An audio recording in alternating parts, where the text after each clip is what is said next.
CBI और ममता बनर्जी के बीच टकराव के मुद्दे पर बंगाल से दिल्ली तक घमासान मच गया। प्रियंका गांधी आपत्तिजनक टिप्पणी के मामले में कांग्रेस ने दिल्ली और मुंबई समेत देश भर में एफआईआर दर्ज कराई। केंद्रीय मंत्री स्मृति ईरानी ने ऐलान किया कि प्रधानमंत्री मोदी के राजनीति से रिटायर होते ही वो भी सियासत से संन्यास ले लेंगी।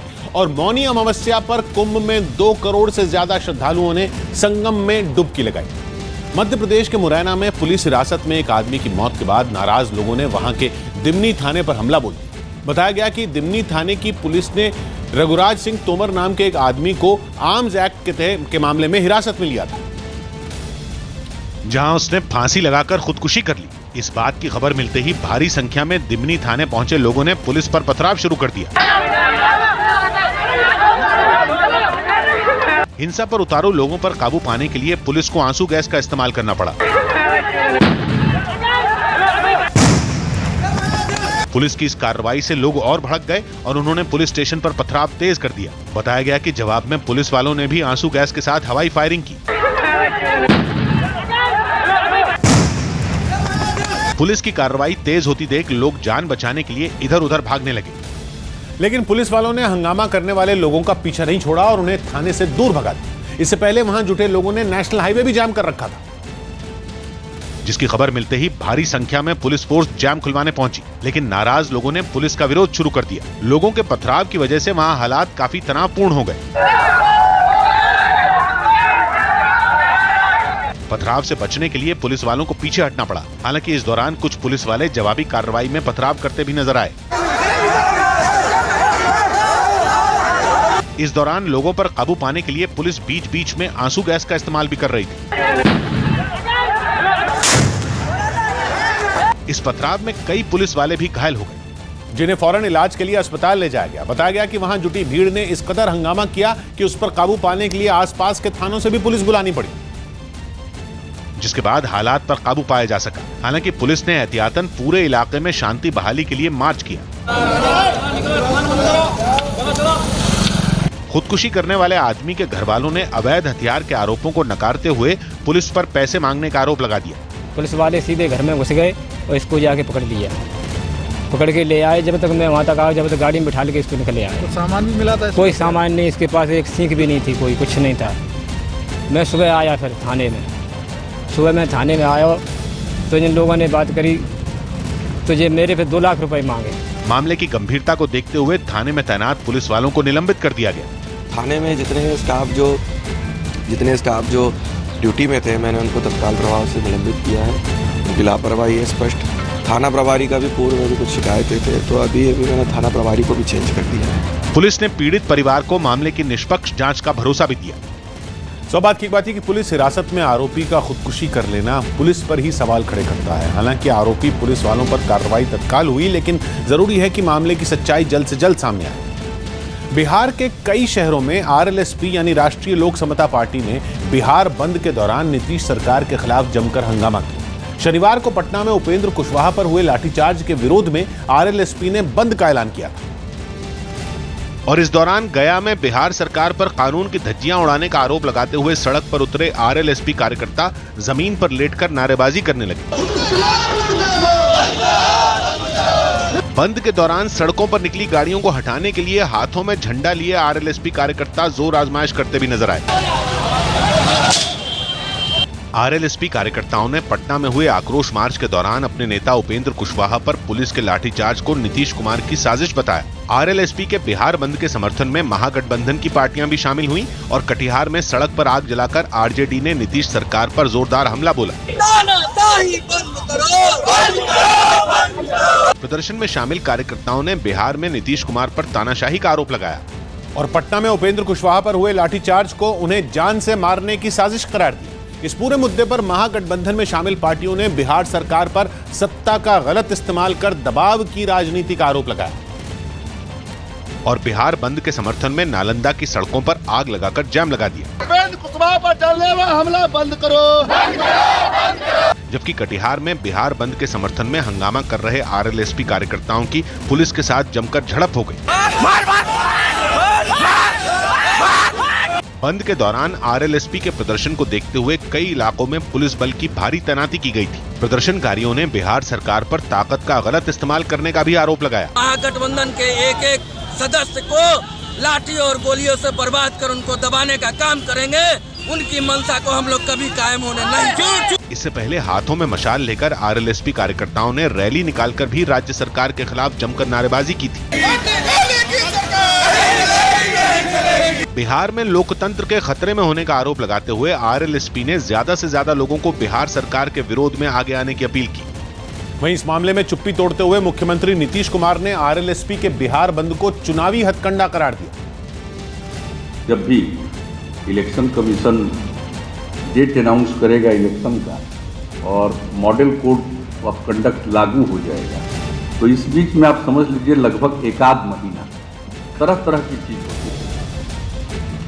एक महीना जो अभी देश का माहौल बना है, जिस तरह से कटुता और तनाव का माहौल बना है, उस माहौल में अभी कुछ भी हो सकता है, लेकिन वही लगभग एक महीने तक की बात है। सौभाग्य की बात है कि उपेंद्र कुशवाहा और नीतीश कुमार की सियासी दुश्मनी जगजाहिर है। एनडीए से अलग होने के बाद उनकी पार्टी लगातार नीतीश सरकार पर हमलावर है। कुशवाहा अब अपने लिए बिहार में नई जमीन बनाने की कोशिश में है।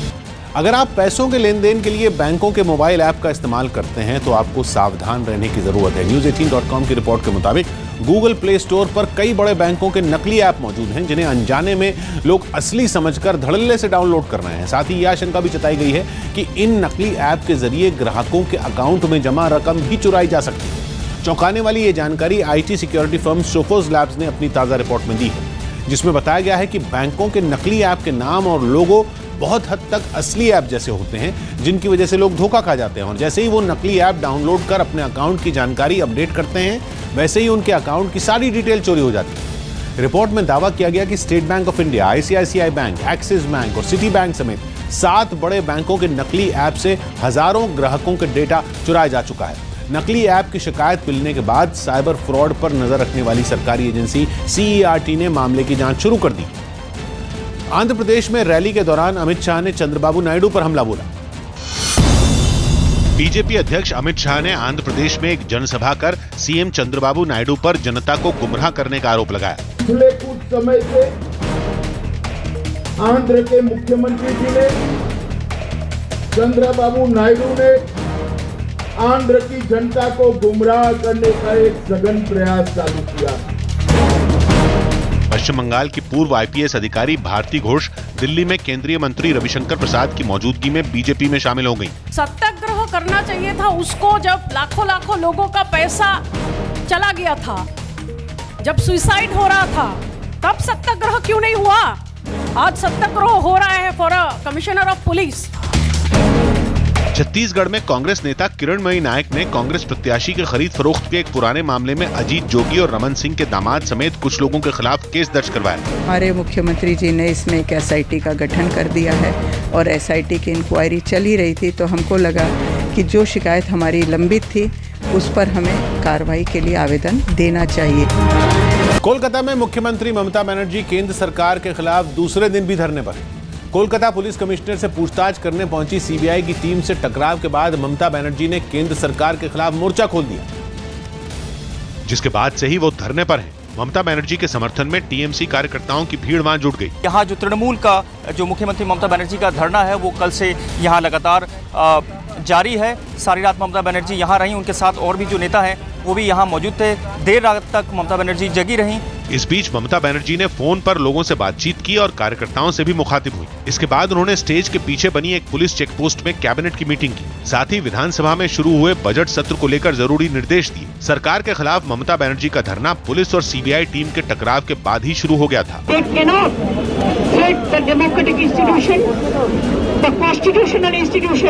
धरने को लेकर ममता बनर्जी ने आगे की रणनीति साफ नहीं की, लेकिन कयास लगाए जा रहे हैं कि इस मामले में सियासी बवाल और बढ़ सकता है।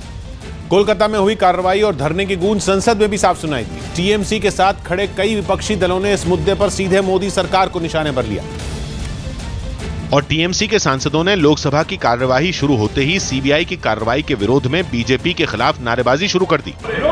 सेकंड श्रीमती सुप्रिया।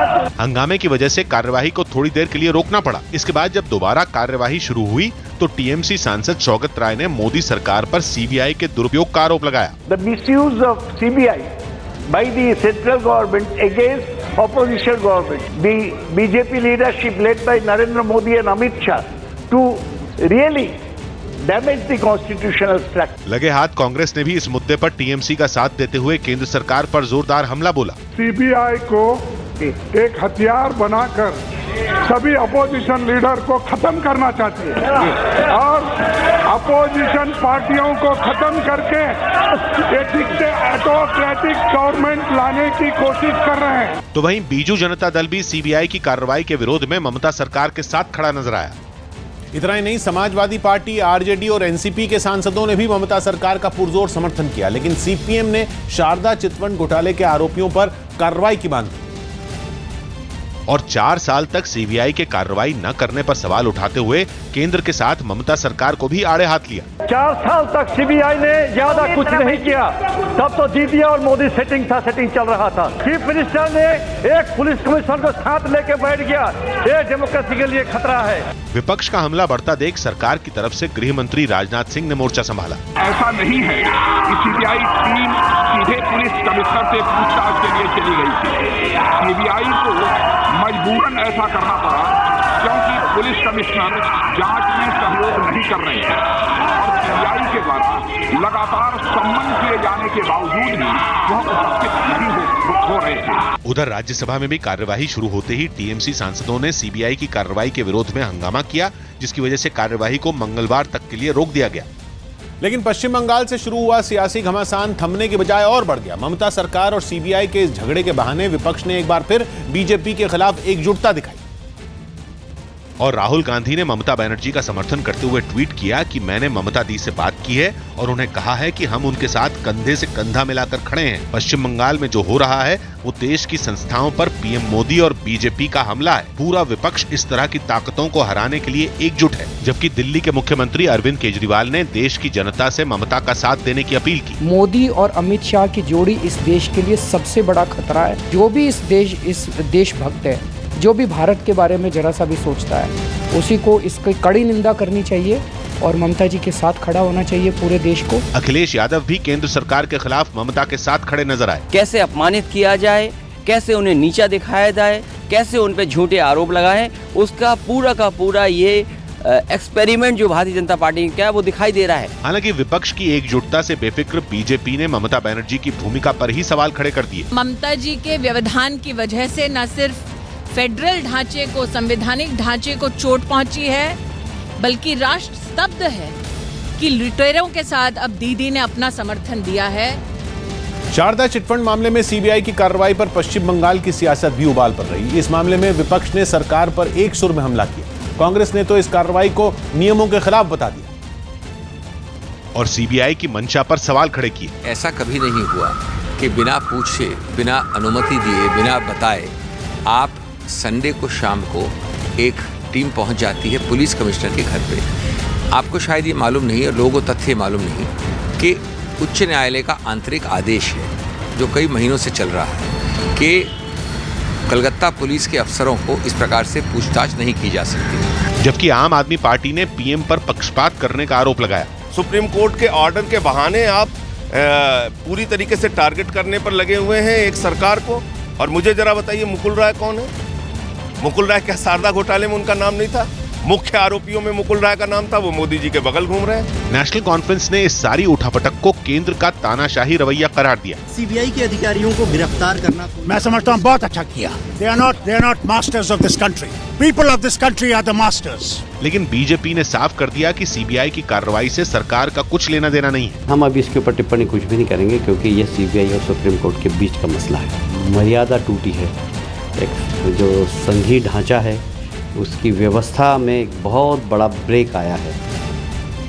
इस दौरान कोलकाता पुलिस से टकराव के बाद सीबीआई सुप्रीम कोर्ट पहुंच गई। सुप्रीम कोर्ट में सीबीआई की ओर से अर्जी देते हुए सरकार के वकील तुषार मेहता ने सोमवार को ही मामले की सुनवाई करने की अपील की, लेकिन सुप्रीम कोर्ट ने सीबीआई का पक्ष सुनने के बाद इस मामले की सुनवाई मंगलवार को करने का आदेश दिया। सीबीआई ने कोर्ट को दी गई अर्जी में दावा किया कि कोलकाता में सीबीआई टीम को रोकना अदालत की अवमानना है, क्योंकि शारदा चिटफंड मामले में सीबीआई की जांच सुप्रीम कोर्ट के आदेश के बाद ही हो रही है। इसके अलावा सीबीआई ने अपनी अर्जी में कोलकाता पुलिस कमिश्नर राजीव कुमार के तुरंत सरेंडर की भी मांग की और दलील दी कि अगर ऐसा नहीं हुआ तो कोलकाता पुलिस शारदा चिटफंड मामले में सबूतों को मिटा सकती है। इस पर कोर्ट ने सख्त लहजे में कहा कि अगर सबूत नष्ट किए गए तो वो ऐसी कार्रवाई करेगी कि पुलिस कमिश्नर को अपने किए पर पछतावा होगा। सीबीआई के मुद्दे पर पश्चिम बंगाल सरकार से टकराव के बीच बीजेपी ममता बनर्जी के खिलाफ चुनाव आयोग भी पहुंच गई। बीजेपी का आरोप है कि ममता सरकार राज्य में बीजेपी नेताओं की रैलियों को रोक रही है, जिसकी शिकायत करने बीजेपी का प्रतिनिधिमंडल चुनाव आयोग पहुंचा। The elected chief minister of Uttar Pradesh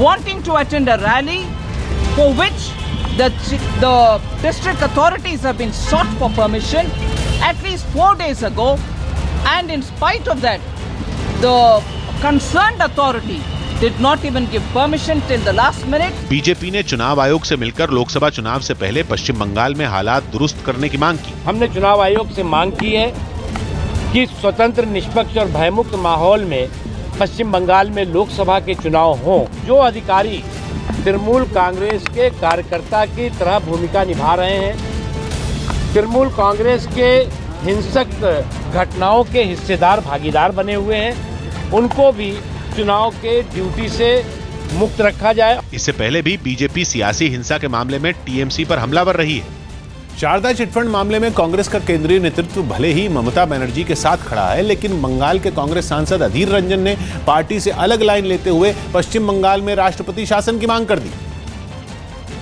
क्यों आपको लगता है कि राष्ट्रपति शासन लगाया जाना चाहिए? क्योंकि आपकी पार्टी ने समर्थन किया ममता बनर्जी को, आपके पार्टी के अध्यक्ष ने।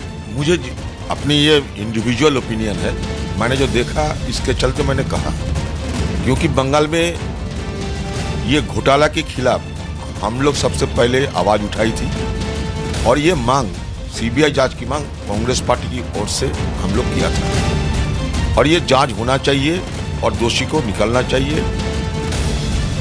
सौभाग्य की बात है कि केंद्र और ममता सरकार के बीच सीधा टकराव शुरू हो गया है। हालांकि इसी बहाने बीजेपी की रणनीति टीएमसी को बैकफुट पर धकेलने की होगी, क्योंकि शारदा घोटाले का दबा हुआ जिन एक बार फिर जागेगा। लेकिन चौंकाने वाली बात यह है कि कांग्रेस का केंद्रीय नेतृत्व और प्रदेश के नेता अलग सुर में बोले। केंद्रीय मंत्री स्मृति ईरानी ने अपने राजनीतिक भविष्य पर बड़ा बयान दिया। उन्होंने ये साफ कर दिया कि जब तक पीएम मोदी राजनीति में रहेंगे तब तक उनकी सियासी पारी चलती रहेगी। And I'm currently serving under Narendra Modi. That was my ardent desire. And the day Pradhan Sevak Narendra Modi decides that he will hang his boots is the day I will leave Indian politics. Maharashtra में गरीब सवर्ण आरक्षण लागू कर दिया गया। महाराष्ट्र सरकार ने गरीब सवर्णों के लिए 10% आरक्षण लागू कर दिया। 10% जो आरक्षण आर्थिक दृष्टिकोण से जो मागास है उनको केंद्र ने देने का जो निर्णय किया, आज मंत्रिमंडल ने उसको मान्यता दी है। आईपीएस अधिकारी ऋषि कुमार शुक्ल ने दिल्ली में नए सीबीआई डायरेक्टर का पद संभाल लिया। महाराष्ट्र के पुणे में 3 घंटे तक चले रेस्क्यू ऑपरेशन के बाद वन विभाग की एक टीम ने कुएं में गिरे तेंदुए को बचा लिया। लोकसभा में चर्चा के दौरान बीजेपी सांसद शरद त्रिपाठी ने अंबेडकर नगर के एसपी पर बदसलूकी का आरोप लगाया और उनकी दोबारा ट्रेनिंग करवाने की मांग की। मैं आपके माध्यम से चाहूंगा कि आप कार्मिक मंत्रालय को निर्देशित करें कि ऐसे अधिकारियों को पुनः एक बार फिर से यहाँ पर ट्रेनिंग की व्यवस्था करें। कांग्रेस ने लोकपाल मामले में अनशन पर बैठे अन्ना हजारे का समर्थन किया और महाराष्ट्र सरकार पर उन्हें धोखा देने का आरोप लगाया। लोकपाल का जो हम बात करते हैं तो उसके नए तरीके से उसकी मुस्तमल होने की आवश्यकता है, लेकिन सरकार ने उसमें कुछ प्रावधान लाके उसको और वीक कर दिया है। वो मध्य प्रदेश के भोपाल में एक मकान के अंदर से कई महीने पुराना एक शव मिलने से हड़कंप मच गया। हफ्ते के पहले कारोबारी दिन उतार चढ़ाव के बाद शेयर बाजार आखिर में हरे निशान पर बंद होने में कामयाब रहा। सेंसेक्स 113 अंक उछलकर 36,583 पर पहुंच गया। निफ्टी 19 अंक ऊपर 10,912 पर बंद हुआ। प्रयागराज में चल रहे कुंभ में मौनी अमावस्या के मौके पर हुए दूसरे शाही स्नान में करोड़ों श्रद्धालुओं ने डुबकी लगाई। दावा किया जा रहा है कि इस शाही स्नान में 2 करोड़ से ज्यादा लोगों ने संगम में स्नान किया, जिसके लिए एक दिन पहले ही लाखों लोग प्रयागराज पहुंच गए। हालांकि सबसे पहले अलग अलग अखाड़ों के साधु पूरी तरह सज धज कर शाही स्नान करने संगम पर पहुंचे। शाही स्नान अद्भुत रहा, अद्भुत रहा, अद्भुत रहा। शाही स्नान के दौरान प्रयागराज पहुंचे श्रद्धालुओं पर एक हेलीकॉप्टर के जरिए फूल भी बरसाए गए। करोड़ों की भीड़ के बीच कई विदेशी श्रद्धालु भी भगवा रंग में रंगे हुए संगम घाट पर स्नान करने पहुंचे। Very very beautiful, very nice, बहुत सुंदर, बहुत सुंदर। मौनी अमावस्या के मौके पर शाही स्नान में हिस्सा लेने कई लोग अपने पूरे परिवार के साथ प्रयागराज पहुंचे और शाही स्नान करने के लिए रात में ही संगम किनारे डेरा डाल दिया। हालांकि संगम पर श्रद्धालुओं की भारी भीड़ होने की वजह से स्नान के लिए लोगों को काफी देर तक इंतजार भी करना पड़ा। लेकिन इस दौरान श्रद्धालुओं की सुरक्षा और सुविधा के लिए प्रशासन की तरफ से काफी कड़े इंतजाम किए गए। जहाँ जहाँ तक निगाह जा रही है वहाँ तक सिर्फ और सिर्फ श्रद्धा का सैलाब उमड़ रहा है और कदम दर कदम लोग बढ़ते जा रहे हैं। स्नान करने के बाद श्रद्धालुओं ने पुलिस प्रशासन का शुक्रिया अदा करते हुए भजन कीर्तन किया। गंगा गोहराए गंगा ही नहीं बोले गंगा ही नहीं। शाही स्नान के लिए आम लोगों के साथ साथ कई नेता भी प्रयागराज पहुंचे और संगम पर स्नान किया। सौभाग्य की बात है कि मौनी अमावस्या कुंभ का सबसे बड़ा स्नान होता है। इस मौके पर स्नान करने के लिए लोग भारी संख्या में प्रयागराज पहुंचते हैं, लेकिन इतनी भीड़ को संभालने के लिए प्रशासन ने ठीक इंतजाम किया। अमेरिका के वॉशिंगटन में 4 साल के एक बच्चे ने अपनी मां को गोली मार दी। News18.com की रिपोर्ट के मुताबिक 4 साल के इस बच्चे को घर में खेलते वक्त बिस्तर के नीचे एक भरी हुई पिस्तौल मिली। बच्चे ने वो पिस्तौल उठा ली और उसे लेकर अपनी मां के कमरे में पहुंच गया, जहां उसकी मां और पिता बिस्तर पर लेटे हुए थे। तभी बच्चे ने पिस्तौल मां की ओर तान कर गोली चला दी। ये गोली बच्चे की मां के चेहरे पर लगी और वो बुरी तरह जख्मी हो गई, जिसके बाद उसको गंभीर हालत में अस्पताल पहुंचाया गया, जहां उनकी हालत फिलहाल खतरे से बाहर बताई गई। पुलिस ने बताया कि बच्चे ने पिस्तौल को खिलौना समझते हुए खेल खेल में गोली चलाई थी और उसे इस बात का बिल्कुल भी अंदाजा नहीं था कि ऐसा करने से उसकी मां जख्मी हो जाएगी। वहीं पुलिस की पूछताछ में लड़के के पिता ने दावा किया कि उसने सुरक्षा के लिहाज से पिस्तौल खरीदी थी, लेकिन उसके पास लाइसेंस नहीं था।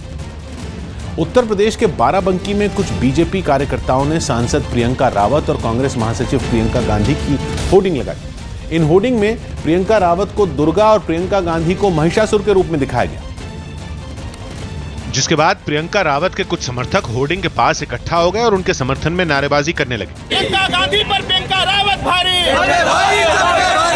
विवाद बढ़ने के बाद सांसद प्रियंका रावत भी सामने आई और इन पोस्टरों के बारे में जानकारी होने से ही इनकार कर दिया। इसकी जानकारी मुझे पहले नहीं थी, अभी जस्ट मुझे अभी हुई है, आप भी बता रहे हैं मुझे। मैं जरा जानकारी कर दी हूँ क्या बात है वहाँ पर, क्योंकि मैंने भी उसको देखा नहीं है। सौभाग्य की बात है कि प्रियंका गांधी के पद संभालने से पहले ही विपक्षी पार्टियां उनके नाम को लेकर सियासत करने लगी हैं। जाहिर है प्रियंका गांधी के आने से कांग्रेस कार्यकर्ताओं का मनोबल तो बढ़ेगा, लेकिन विरोधियों को परेशानी होगी। चंडीगढ़ में एक बारासिंगा के रिहायशी इलाके में घुसने के बाद वहां अफरा तफरी मच गई। बड़ी मुश्किल से वन विभाग की टीम बारासिंगा को पकड़ने में कामयाब रही, लेकिन इस दौरान इलाके में हंगामा मच गया। बारासिंगा सड़क के किनारे खड़ी कारों के पीछे छिपकर लोगों को चकमा देता रहा, जबकि वन विभाग की टीम हाथों में जाल लिए उसका पीछा करती रही। मौका देखकर बारासिंगा पर जाल फेंका गया, लेकिन ये कोशिश नाकाम हो गई। काफी देर तक बारासिंगा सड़क पर इसी तरह घूमता रहा और वन विभाग की टीम उसका पीछा करती रही। काफी मशक्कत के बाद आखिरकार बारासिंगा पर काबू पा लिया। गुजरात के सूरत में एक बच्चा स्कूल वैन से उतरते वक्त हादसे का शिकार हो गया। स्कूल वैन के ड्राइवर ने बच्चे के उतरने के दौरान ही गाड़ी आगे बढ़ा दी, जिसकी वजह से बच्चा उछलकर नीचे गिर गया और गाड़ी उसके पैरों के ऊपर से निकल गई। इससे पहले ये स्कूल वैन एक बच्चे को उतारने के लिए उसके घर के पास पहुंची। जहां बच्चे को उतारना था वहां आकर गाड़ी रुकी भी। कुछ देर गाड़ी रुकी रही। इस दौरान बच्चा उतरते हुए नहीं दिखा, लेकिन स्कूल वैन के ड्राइवर ने गाड़ी आगे बढ़ा दी और कुछ ही दूर आगे जाने के बाद वो बच्चा उछलकर नीचे गिर गया और गाड़ी उसके पैरों पर चढ़ गई। हद तो तब हो गई जब फंसने के डर से स्कूल वैन का ड्राइवर बच्चे को उठाने के लिए रुका तक नहीं। इलाके के लोग वहां दौड़कर आए और बच्चे को उठाया। इस हादसे में बच्चे को काफी गंभीर चोटें आई। इस घटना पर उसके घर वालों में गुस्सा दिखा और उन्होंने आरोपी ड्राइवर के खिलाफ कार्रवाई की मांग की। सौभाग्य की बात है कि स्कूल वैन के ड्राइवर की जिम्मेदारी थी कि वो बच्चे को सही सलामत उसके घर छोड़ता, लेकिन वो हादसे के बाद भी बच्चे की मदद के लिए नहीं आया। स्कूल वैन के ड्राइवर की गलती माफी के काबिल नहीं है। बजट सत्र से पहले योगी सरकार ने सभी दलों के साथ बैठक की। मंगलवार से शुरू होने वाले यूपी विधानसभा के बजट सत्र को सही ढंग से चलाने के लिए योगी सरकार ने सभी दलों के नेताओं के साथ एक बैठक की। मध्य प्रदेश के खंडवा में एक सरकारी दफ्तर में जरूरी दस्तावेज जलाए जाने के आरोप लगने के बाद जांच के आदेश दिए गए। जिला महिला एवं बाल विकास अधिकारी द्वारा बताया गया कि वह दस्तावेज रिक्रूटमेंट से संबंधित नहीं थे, सामान्य दस्तावेज थे जिसका विनष्टीकरण किया जाना था। इसके संबंध में हमने उनसे विस्तृत रिपोर्ट मांगी है। बीएमसी ने 2019-20 के लिए 30,000 करोड़ से ज्यादा का बजट पेश किया। महाराष्ट्र के सीएम देवेंद्र फडणवीस ने लोकपाल बनाने की मांग के लिए अनशन पर बैठे अन्ना हजारे से फोन पर बात कर अनशन खत्म करने की अपील की। मध्य प्रदेश के सीएम कमलनाथ ने दिल्ली में प्रधानमंत्री से मुलाकात की। यूपी के आगरा में एक बस हादसे में ड्राइवर की मौत हो गई जबकि कई यात्री घायल हो गए। न्यूजीलैंड के खिलाफ जीत के बाद दूसरे नंबर पर काबिज टीम इंडिया की रैंकिंग में 1 अंक का सुधार हुआ और वो नंबर 1 पर मौजूद इंग्लैंड के और करीब पहुंच गई। मेजबान ऑस्ट्रेलिया ने श्रीलंका को दूसरे टेस्ट मैच में 366 रन से हराकर सीरीज अपने नाम कर ली। भारतीय महिला हॉकी टीम ने आयरलैंड को 3-0 से हराकर सीरीज 1-0 से अपने नाम कर ली। दिल्ली के संसद मार्ग थाने में महिला कांग्रेस के कई कार्यकर्ता प्रियंका गांधी के खिलाफ सोशल मीडिया में हो रही मीडिया में अभद्र टिप्पणी की शिकायत दर्ज करवाने पहुंचे। इन कार्यकर्ताओं ने बीजेपी पर प्रियंका गांधी का अपमान करने का आरोप लगाया और इस तरह की टिप्पणी करने वालों के खिलाफ कार्रवाई करने की मांग करते हुए संसद मार्ग थाने में शिकायत दर्ज करवाई। इसके बाद थाने के बाहर जुटी इन कार्यकर्ताओं ने नारेबाजी कर विरोध भी जताया।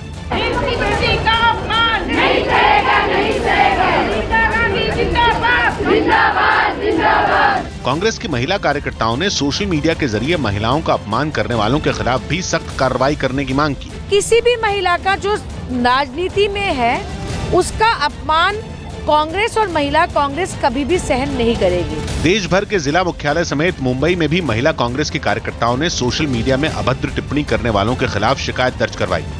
सौ बात की एक बात यह कि किसी भी महिला के खिलाफ इस तरह की अभद्र टिप्पणी करना गलत है। जाहिर है कांग्रेस के लिए ये एक मुद्दा है और इसे मुद्दा बनाकर कांग्रेस महिलाओं को अपने साथ जोड़ने की पूरी कोशिश करेगी। लंदन से ब्रेकिंग न्यूज दे रहे हैं संजय सूरी। ब्रिटेन के गृह मंत्री ने विजय माल्या के भारत प्रत्यर्पण को मंजूरी दे दी है। माल्या पर सरकारी बैंकों से हजारों करोड़ रुपए का कर्ज लेकर विदेश भागने का आरोप है और इस फैसले के खिलाफ अपील करने के लिए विजय माल्या के पास 14 दिन का वक्त है। संजय, तो अब क्या होगा?